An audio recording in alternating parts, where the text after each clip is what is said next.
Ito na dinala sa Villamor Air Base ang dating Pangulong Rodrigo Duterte matapos dumating sa bansa mula sa Hong Kong kaninang umaga. Nasa kustodiya ng Criminal Investigation and Detection Group o CIDG si Duterte.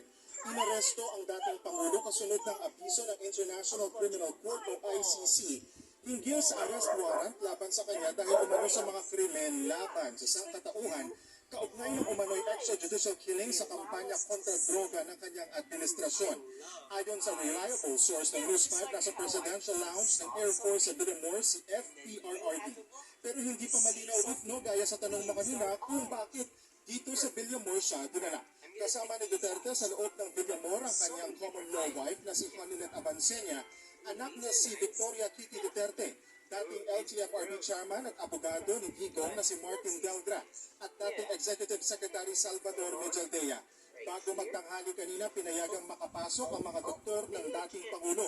Kanina, sumailalim na rin sa medical check-up ang dating Pangulo sa loob ng Villamor.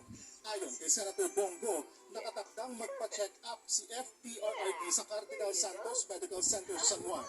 Ikinadismaya ni na Senator Bongo ang dating labor